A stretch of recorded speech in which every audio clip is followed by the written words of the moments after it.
So again, good afternoon, Middle Collegiate family. Here we are, a month into the new year, and less than a week into a new presidential era. And these facts alone bring with it a measure of uncertainty. Remember Y2K when we, right? You remember. When we turned the calendar, right, from 1999 to 2000, remember the doubts that our computer systems would not hold up to a century change, doubts for those of us my age at least. The fear that a technological failure would wreak havoc across the world, and the uneasiness by which we treaded into the new year, just waiting for the collapse of our day-to-day living as we knew it. Remember that?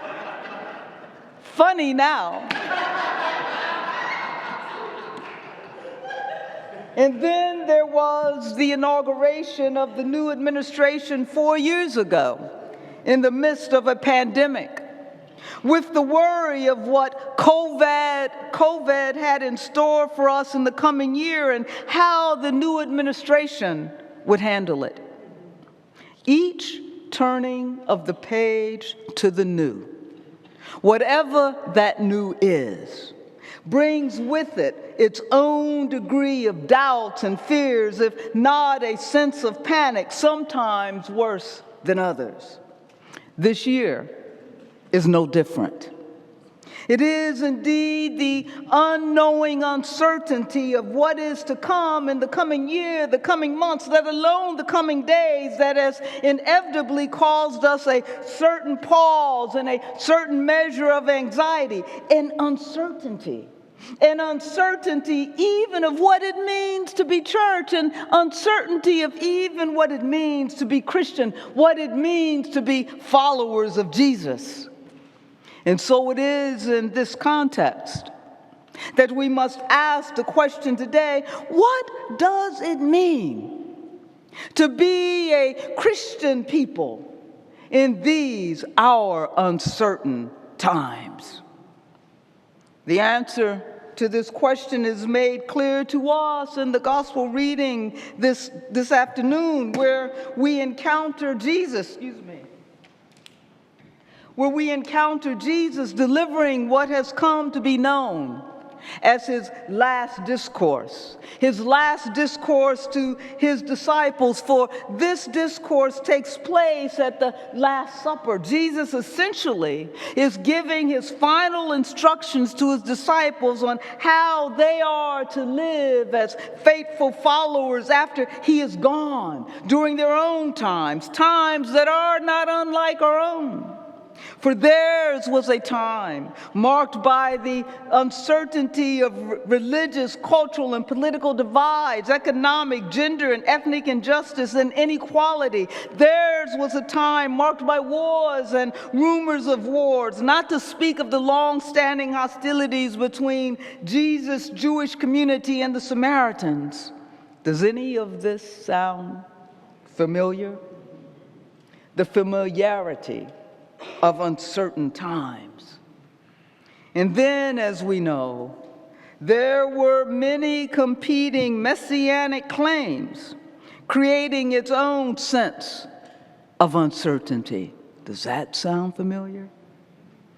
All compounded by the fact that for his disciples, Jesus soon would no longer be with them. And so it is no doubt that the Last Supper was for them a time of anxiety, a time of doubt, a time of fears, a time of uncertainty. And so it is that as Jesus speaks to his disciples about how they are to live as faithful followers of his in their own time, he is speaking across time to us. For while the particulars and the details of the times may change, what remains the same is what, in fact, it means to be a Christian people, a people who follow Jesus. And so, what does it mean? This is my commandment," Jesus says, "that you love one another as I have loved you." We are to love one another as Jesus has so loved. Love one another. Words easily spoken, but perhaps not so easily lived, especially in times like these. And so, what does it mean? What does such a love look like? How are we to live in these are uncertain, if not unsettling times? What does it mean to love one another? First and foremost, it means that we are to live authentically. To live authentically. If there is anything that Jesus makes clear throughout his ministry, it is that we are all, each and every one of us, children of God. We are all members of God's family, and so it is that God so loved the world that God sent God's only Son, Jesus, to us to make clear to us that in no uncertain terms to make clear whose we are. Hear this. God virtually moves heaven and earth, sending God's only Son to us as a sign of who and whose we are. God becomes one with us to make clear to us that we are one of God's. We are children of God's. That we are one of God's is indeed the very soul of who we are, inasmuch as it is our soul that inextricably connects us to the one who has breathed us into life. Middle Church, bottom line is this. Each and every single solitary one of us, whether we like it or not, is a member of God's family.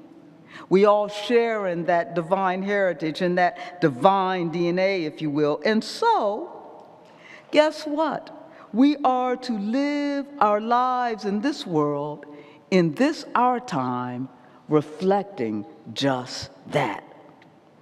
That's what it means to live authentically, to live as the children of God that we are.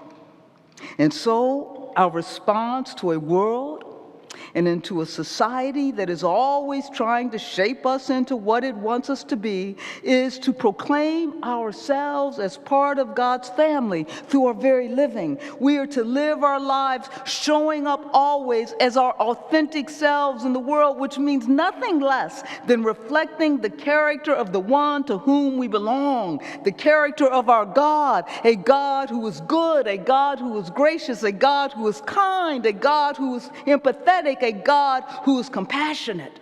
And so what does it mean to be a Christian people, to be followers of Jesus in this, our uncertain times? It means to live authentically as the children of God that we are.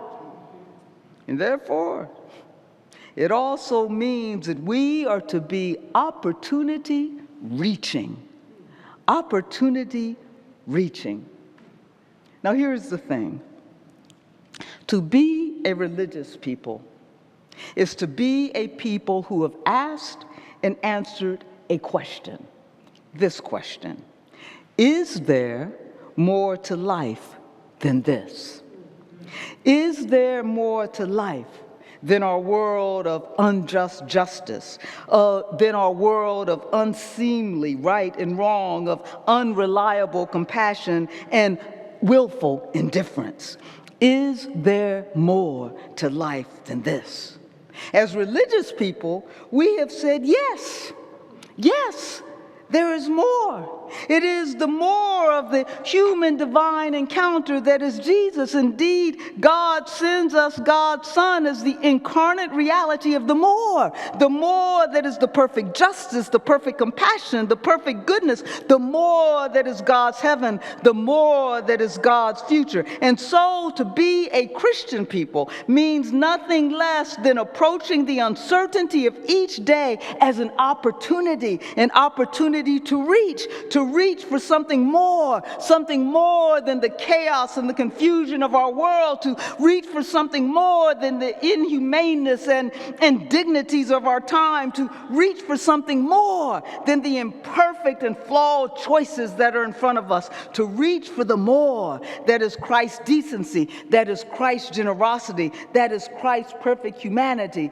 the more that is the yearning of our very souls. The point of the matter, Middle Church,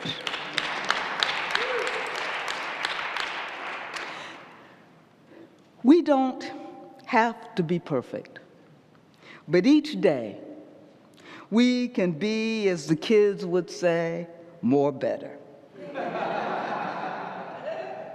Each day brings with it an opportunity for us to reach, to be more better. Each day brings with it an opportunity for us to reach for the more that reflects to whom we belong. What does it mean to be a Christian people? It means to be a people who live authentically, a people who are opportunity reaching, seeing each and every day as an opportunity to reach for the more of who God calls us to act as. That is the children of God that we are. This is what it means to be followers of Jesus. And these are uncertain times. It means, yes, to live authentically. It means, yes, to be opportunity reaching, which means as well to be vision keeping. To be vision keeping. To be a vision keeper is to be a people who, no matter what each day brings, to be a people who cling to the very vision of God for us. This is a vision that makes clear to us that our imperfect present, with all of its hardships, its inhumanity, its injustice, its inexplicable unkindness and indecency, that this imperfect present is not, as biblical scholar Walter Brueggemann would put it, is not the last word on our human destiny. Hear this. The way things are is not the way they are destined to be. And so it is that no matter the uncertainty of our times, we, you and I, are to never give in to, compromise with, or surrender to the ways and values of our times, no matter how dispiriting, no matter how intimidating, no matter how formidable those ways may be. For to be a Christian people means to hold on to God's vision for us, that the ways of our present is not the last word on our destiny as a nation, as a society, as God's people. We are to be vision keepers. We are to cling to the vision, which is the gospel good news that defined Jesus' very ministry. What does it mean to be followers of Jesus? It is about how we live. It is about the opportunities we reach for. It is about being vision keepers, which means in the end that we will be, even in these uncertain times, nothing less than embodied hope. Embodied hope. This hope is not the pretensions of religious rhetoric to mute the pain and of unjust suffering. It is neither passive or wishful thinking. Rather, the hope that is of Jesus is concrete. It is active. It is transformative. For it is found in that which resists and defies anything that oppresses, opposes, or prevents us from driving history forward toward the future that is God's promise, God's vision for us. Indeed, it is found in those moments when that future breaks in through our actions and our ways of living in the world. Hope is found in the resistance and protest against that which stands in opposition to all that which diminishes or negates the possibilities for persons to grow into the fullness of whomever God has created them to be. Hope is found in those spaces of freedom, in those spaces of justice, in those spaces of empathy for those who have been denied that in this world, in this our society, in these our times. Simply put, hope shows up when we show up as followers of the one who was nothing less than the incarnate hope of God, breaking in to the despair of uncertain times. And so this brings us full circle back to the beginning of what it means to be a Christian people, even as we face the anxiety, the fears, the doubts, the despair that is the uncertainty of our days. It means to be a people who live authentically, are opportunity-reaching, are vision-keeping, and thus embodied hope, which all comes down to the acronym LOVE. To be a Christian people is to be a people of love. This isn't a romantic, sentimental, passive kind of love. It is a love that reflects a way of moving, a way of choosing, a way of behaving, and a way of being in the world. And so it is that Jesus said to his followers on that night filled with uncertainty, "A new commandment I give you. Love one another. As I have loved you, so you must love one another. By this, everyone will know that you are my disciples if you love one another." And so back to the beginning. I don't have to tell you, we are indeed living in uncertain times. Times that have brought with it doubts, anxieties, fears, if not despair. But there is one thing in these uncertain times that is certain for sure, and that is the love of God, who through his son Jesus is loving us into loving us into loving. And here's the thing I know to be true. Regardless of how pervasive, how powerful, how demanding, and how detrimental the powers that uncertainty are, they stand no chance against the love of God. A love that can overcome the crucifying realities of the cross can certainly overcome the crucifying realities of these uncertain times. What does it mean to be Christians, followers of Jesus in these our times? It means living authentically, being opportunity-reaching, vision-keeping, embodied hope. It means love, God's love.